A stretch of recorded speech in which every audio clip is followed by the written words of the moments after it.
दोस्तों, एक एसडीएम महिला अधिकारी अपने कार्यालय तहसील परिसर में जाती है और वहां पर अपने कर्मचारियों से पूछती है कि दिन के समय यहाँ पर कोई अच्छा नाश्ता वाला कोई ठेला फेला लगता है क्या। जब कर्मचारी कहते हैं हाँ मैम, यहाँ पर एक गोलगप्पे का ठेला लगता है, वो बहुत ही टेस्टी और फेमस गोलगप्पे वाला है। उसके गोलगप्पे यहाँ का जनमानस खाता है और यहाँ के आसपास के कर्मचारी जो भी है, उसके गोलगप्पा का जो ठेला है वहां पर लाइन लगी हुई होती है। दोस्तों, यह सुनकर वह अधिकारी जो एसडीएम होती है, वह अपने कर्मचारियों को आदेश देती है और भेजकर वहां से गोलगप्पे पैक करवाती है। गोलगप्पे दोस्तों पैक करवाकर जब खाती है तो वो गोलगप्पे वास्तविक टेस्टी से, इसलिए वहां के कर्मचारियों की वहां पर लाइन लगी रहती थी। दोस्तों नमस्कार, आदाब, सत श्री अकाल। मैं पंकज कुमार चर्चा विद पंकज पर हाजिर हूं आज एक ऐसी कहानी के साथ। आप सुनकर अपने आप में चिंतित हो जाएंगे, यदि नारी हो तो ऐसी हो। दोस्तों, ये बात करने वाला हूं मैं उत्तर प्रदेश का एक वाराणसी जनपद पड़ता है। वाराणसी जनपद का एक क्षेत्र है मुगलसराय। मुगलसराय की रहने वाली रश्मि रश्मि की शादी उनके पिता उनके बिना पूछे हुए शादी कर देते हैं इलाहाबाद के रहने वाले विजय के साथ। विजय के पास एक अच्छा खासा सिस्टम था। विजय के पास 100 से 150 बीघा जमीन, उसके साथ एक दुकान और बाग उसके पास अमरूद का था। दोस्तों, मैं आपको बता दूं, विजय के साथ उसकी शादी कर दी जाती है और रश्मि पढ़ने में बहुत तेज तर्राक होती है। उसका जो शिक्षा के प्रति लगाव होता है वो एक अट्रैक्टिव होता है, शुरू से बुद्धिमान होती है। दोस्तों, रश्मि के पिता एक सरकारी कर्मचारी होते हैं और अच्छा खासा सिस्टम होता है, उनका अच्छा खासा पैसा होता है, तो वह अपनी लड़की के लिए एक अच्छा सा लड़का देखते हैं। वो इलाहाबाद का रहने वाला होता है। इलाहाबाद का विजय के पास 100 से 150 बीघा जमीन होती है, उसके साथ साथ दुकानें भी होती हैं बाजार में। उसका भी घर में अकेला भाई और माता पिता रहते थे।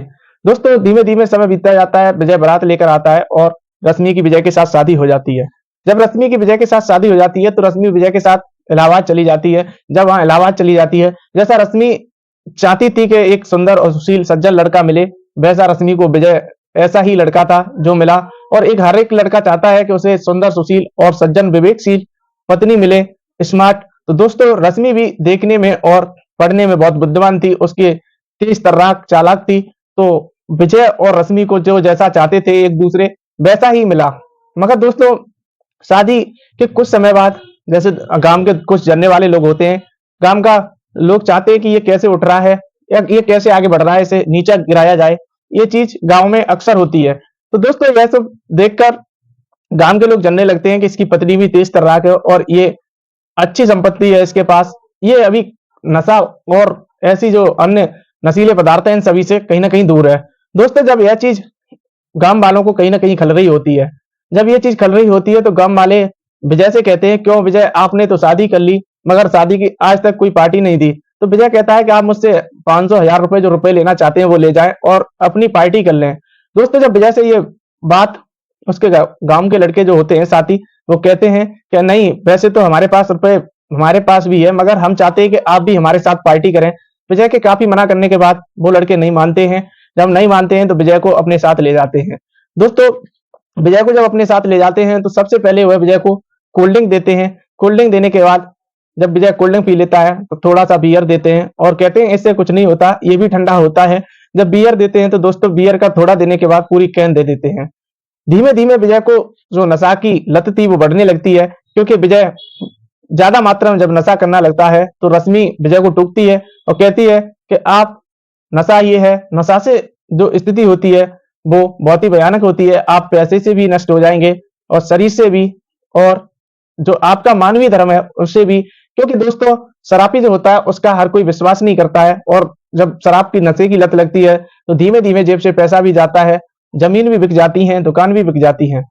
मैं दोस्तों बताऊं, विजय के पास जो ये स्थिति होती है वो विजय के सामने धीमे धीमे आने लगती है, क्योंकि जब रश्मि ज्यादा मना करती है तो रश्मि के साथ विजय दुर्व्यवहार करता है, मारपीट करता है। तो रश्मि अपने पिता के पास कॉल करती है और जब पिता के पास कॉल करती है तो पिता रश्मि को घर आने के लिए बोल देते हैं। दोस्तों, रश्मि वहां से चली जाती है अपने घर के लिए, और विजय से जो रश्मि का रिश्ता एक पति का था वो तलाक में बदल जाता है और वो कोर्ट में तलाक की अर्जी डालती है, तलाक दे देती है। दोस्तों, रश्मि पढ़ने में बहुत बुद्धिमान थी। वो जाकर वहां पर रेगुलर पढ़ाई करती है और जब लगातार पढ़ाई करती है तो यूपीपीसीएस का वो एग्जाम देती है और यूपीपीसीएस के एग्जाम के थ्रू वो एसडीएम बन जाती है। दोस्तों, रश्मि एसडीएम बन जाती है। इधर विजय के जो हाल थे वो बेहाल होते जाते हैं। विजय की स्थिति थी उसकी जो जमीन थी वो धीमे धीमे गिरवी रख जाती है। उसके साथ साथ उस वह पीने का इतना बड़ा लत का अधीन हो जाता है, एक तो रश्मि साथ छोड़ जाती है उसका, तो उसे टेंशन सताने लगती है, तो वह जमीन और जो उसकी दुकान होती है उसे भी गिरवी रख देता है। दोस्तों उसी समय उसके पिता की मृत्यु हो जाती है, माँ और वो दोनों घर में अकेले बचते हैं और उसकी इतनी हालत गंभीर होती है।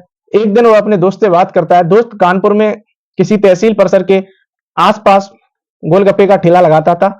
जब वह दोस्त से बात करता है तो दोस्त कहता है क्यों ना आकर तू यहाँ पर मेरे साथ गोलगप्पे का काम सीख ले और यहाँ पर गोलगप्पे का ठेला लगाने लग, क्योंकि इसमें पटाखे जो ठेला होता है इसमें एक अच्छा खासा मुनाफा है।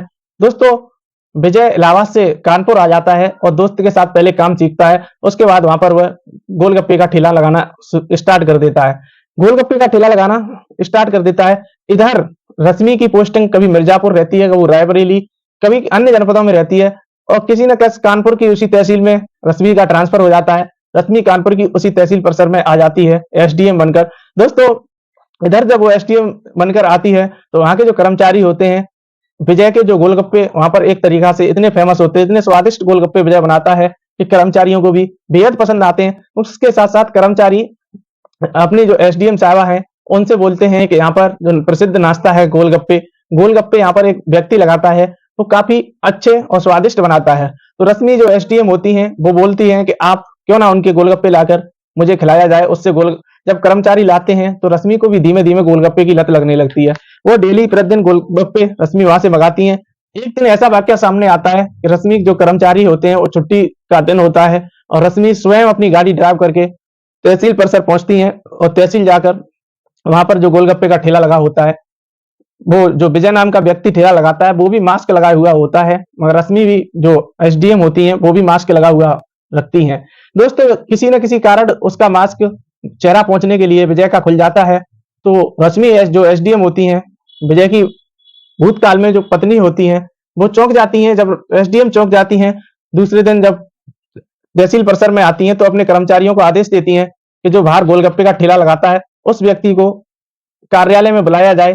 दोस्तों जब कर्मचारी उस विजय के पास जाते हैं और कहते हैं कि आपको गोलगप्पे वाले मैम ने बुलाया है, जब वो मैम वो सोचता है मन में मैंने कैसा क्या अपराध कर दिया, मैं जो नगर पालिका का किराया भी है वो भी समय से दे रहा हूँ, सब जो भी डॉक्यूमेंट्स हैं वो डॉक्यूमेंट्स टोटल नगर पालिका के मैं पूरे करके पहले से रखा हूँ। दोस्तों जब वो एसडीएम साहबा के सामने जाता है तो सबसे पहले एसडीएम साहबा अपना मास्क उतारती हैं। जब मास्क उतारती हैं तो विजय देखकर चौंक जाता है और विजय देखकर चौंक जाता है तो विजय से एसडीएम साहबा कहती हैं कि ऐसी क्या हालत है, आपको इतना अच्छा खासा 100 से 150 बीघा जमीन दुकानें भाग होने के बावजूद गोलगप्पे बेचने पड़ रहे हैं, ऐसा क्या हुआ आप इतने उससे यहाँ पर आ गए।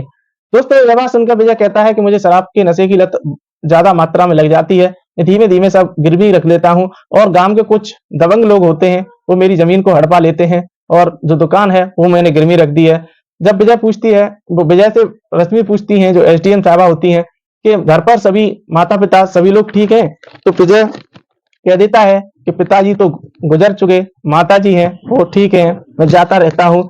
दोस्तों उसी वक्त रश्मि कहती हैं कि आप इस काम को छोड़कर घर पर जाइए, जो भी दबंगों ने जमीन को कब्जाया है वो सारी जमीन आपको वापस मिलेगी और उसके साथ साथ जो भी दुकान है वो भी सब वापस मिलेगा। रश्मि वहां से विजय को भेज देती हैं। जब वह विजय घर पर पहुंच जाता है तो उसके अकाउंट में 2 लाख रुपए ट्रांसफर करके जो भी उस पर खर्चा था उस कर्जा को धीमे धीमे खत्म करवा देती हैं। उसके बाद वहां का जो चित्र का प्रयागराज के उस जिस तहसील परिसर के क्षेत्र में काम पड़ता था वहां के एसडीएम साहब को कॉल करके वह प्रशासनिक अधिकारियों से कॉल करके वहां पर उसकी जमीन को जिस जिस दबंग व्यक्ति का कब्जा था उस दबंग व्यक्ति के कब्जों से छुटकारा मिल जाता है। उसके बाद वह सभी उसकी जो संपत्ति होती है धीमे धीमे वापस आने लगती है और उसका फिर जो पहले रुतबा था वही रुतबा दोबारा वापस आ जाता है। तो गांव के लोग सोचते हैं कि ऐसा क्या हुआ, इसके ऐसे किस दबंग व्यक्ति से संपर्क है या कद्दावर नेता से संपर्क है या अधिकारी से संपर्क है, इसके यहाँ पर तो फिर मेला लगने लगा।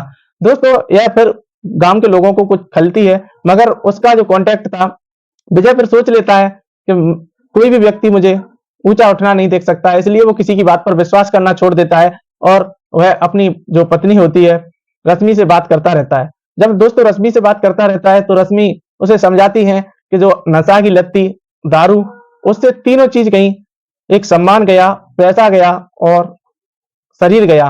दोस्तों मैं कोई यदि नशा की किसी को लत है तो मैं उससे भी यही कहना चाहूंगा कि दोस्तों जो नशा की लत होती है उससे आपका सम्मान, शरीर और धन सब कुछ चला जाता है। बच्चों के लिए आप क्या छोड़ के जाओगे? इसलिए नशे से दूर रहें। इसके लिए भी मैं 2 शब्द बोलना चाहूँगा। दोस्तों, रश्मि अब वो नशा से दूर हो जाता है विजय। रश्मि अपने पिता के पास कॉल करती हैं और बोलती हैं कि विजय मुझसे ज़्यादा रिक्वेस्ट कर रहा है, क्या करूँ? और उसका जो भी था वो सब वापस आ गया है। दोस्तों, और अब वो सुधर चुका है। तो रश्मि के पिता होते हैं कि दोबारा वापस चली जाओ। वो विजय को कॉल करती हैं और विजय को कॉल करने के बाद कहती हैं वो एक मंदिर में बुलाकर उससे दोबारा शादी करती हैं। दोबारा शादी करने के बाद वह दोनों एक संपन्न जीवन जीने लगते हैं। दोस्तों, इस वीडियो बनाने का उद्देश्य किसी को ठेस पहुंचाना नहीं है या किसी के प्रति दुर्व्यवहार करना या किसी का दोस्तों अपशब्द प्रयोग करना नहीं है दोस्तों, या किसी के सम्मान को मानहानि पहुंचाना नहीं है। बस इस वीडियो बनाने का उद्देश्य आपको सतर्क करना है। जय हिंद, जय भारत। आप अपनी प्यारी प्यारी कमेंट बॉक्स में